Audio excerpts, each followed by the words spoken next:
안녕하세요. 슈리의 평생투자 슈리입니다. 삼성전자 주식 많이들 가지고 계시죠? 기존의 주주분들, 그러니까 작년 이전에 샀던 분들은 지금 가격도 수익률이 꽤나 괜찮으실 텐데요. 그런데 올해 초에 좀 피크 칠 때 사셨던 특히나 초보 투자자 분들은 조금 요즘에 기분이 안 좋을 겁니다. 특히나 90층 이상에서 9만원 넘는 가격에 사신 분들은 좀 아주 당황스러우실 거예요. 계속 내려가고 있으니까요.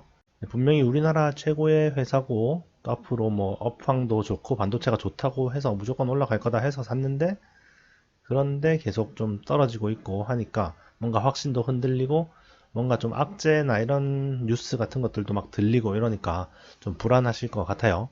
그래서 오늘은 그런 삼성전자의 악재들 이런 거에 대해서 과연 걱정을 해야 되는 것인지 한번 얘기를 해보도록 하겠습니다. 일단 129주차 계좌 먼저 확인을 하고요.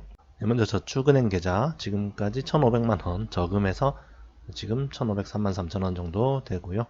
다음에 일단 국내 주식 지금까지 5천만원 투자해서 현재 8,344만원 정도 되고, 지난주보다 코스피 지수는 약간 오르고 거의 보합 수준이었는데 제 계좌는 그래도 좀 더 선방했습니다. 그리고 지난주에 제가 그 토요일인데 마이너스가 나왔다 이렇게 좀 이상하다 했는데, 그게 알고 보니까 자이 S&D 권리락이더라고요. 자이 S&D가 유상증자를 하니까 이제 권리락이 발생해서 그렇게 표시된 것 같습니다. 유상증자에 처음 한번 참여해 보는데 어떻게 하는지 한번 잘 알아보고 참여하겠습니다. 그 다음에 해외 주식 계좌 지금까지 800만원 투자해서 현재 1165만원 정도 되고, 미국 S&P 500 지수도 지난주보다 좀 올랐죠. 금요일에 좀 회복을 해서 지난주보다 좀 괜찮네요. 마지막으로 자산 배분 계좌 지금까지 800만원 투자해서 현재 890만원입니다. 지난주보다는 좀 올랐죠. 엑셀로 보시면은 예금, 한국 주식, 해외 주식, 자산 배분 계좌 합계입니다. 2018년 10월부터 투자 시작해서 이제 129주차고요.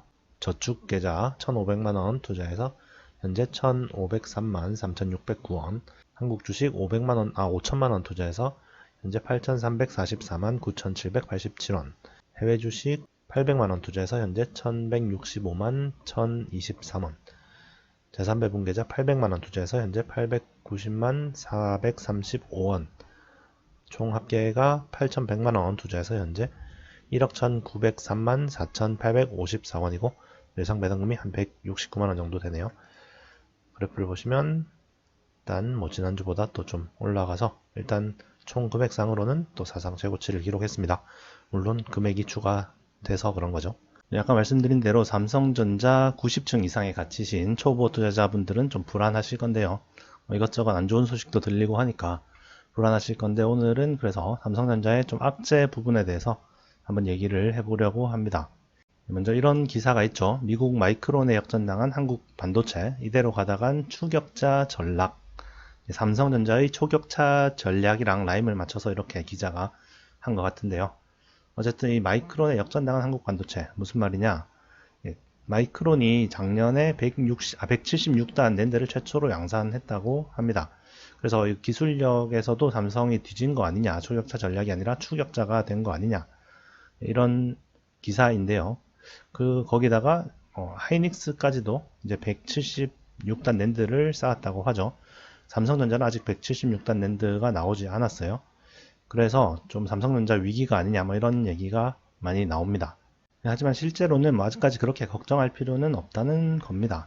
걱정하지 마세요. 삼성전자는 아직까지 176단 이상을 만들지 않았는데 기술력이 없어서 못 만드는 게 아니거든요.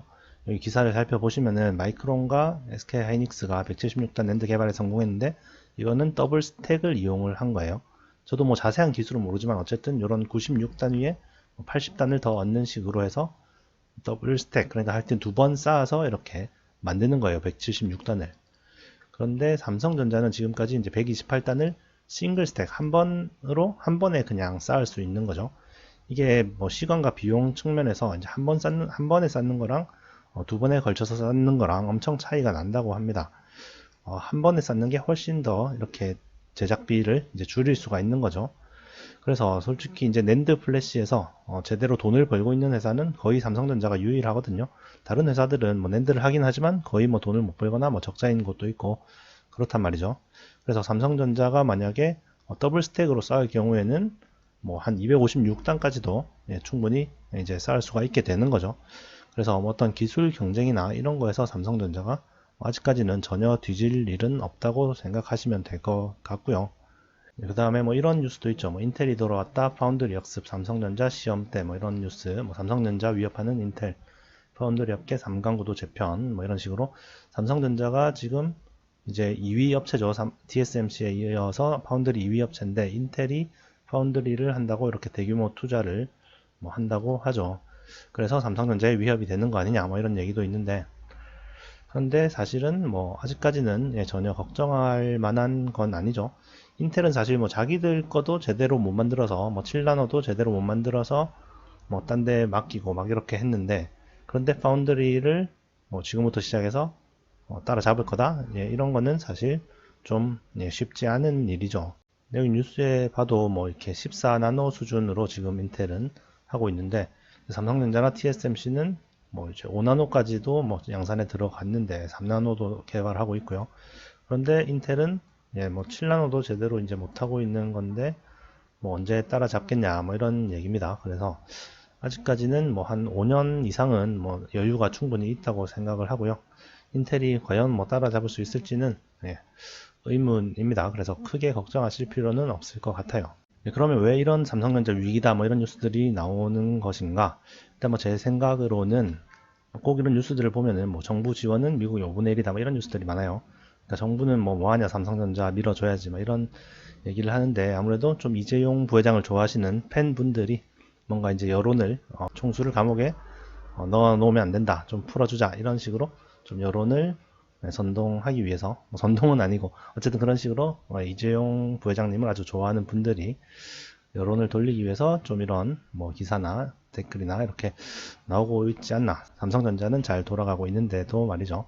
이것도 제목도 이렇게 보면은 뭐 총수 공백 삼성전자 시험대 뭐 이런 식으로 좀 자극적으로 해서 삼성전자 이재용 부회장님을 풀어줘야 된다 뭐 이런 식으로 이재용 부회장님을 좋아하시는 분들이 뭐 이렇게 하고 있는 게 아닌가, 그렇게 생각이 들어요. 삼성전자의 안 좋은 부분을 억지로라도 찾아내서 뭐 이런 식으로 하는 게 아닌가 싶어요. 그러면 우리는 어떻게 해야 될까요? 어떻게 하긴요. 그냥 들고 가면 되죠. 삼성전자는 전혀 뭐 아직까지는 2등에게 따라잡힐 뭐 그런 걱정은 안 해도 되니까, 싸지면은 또 저가 매수의 기회로 삼으면 되고 크게 걱정하실 일은 아닌 것 같습니다. 하지만 제가 항상 말씀드리는 대로 뭐 삼성전자 한 종목에만 몰빵하고 그런 거는 안 되겠죠. 지금은 뭐 안전해도 분명히 미래에는 충분히 따라잡힐 수도 있고, 그러면 주가는 한참 전부터 또 빠질 수가 있거든요. 그래서 삼성전자가 좋기는 좋지만 한 종목에만 몰빵을 하지는 말고 적당한 비중으로 가져가시면 될 것 같습니다. 오늘도 시청 감사드리고요. 또 다음에 뵙겠습니다. 감사합니다.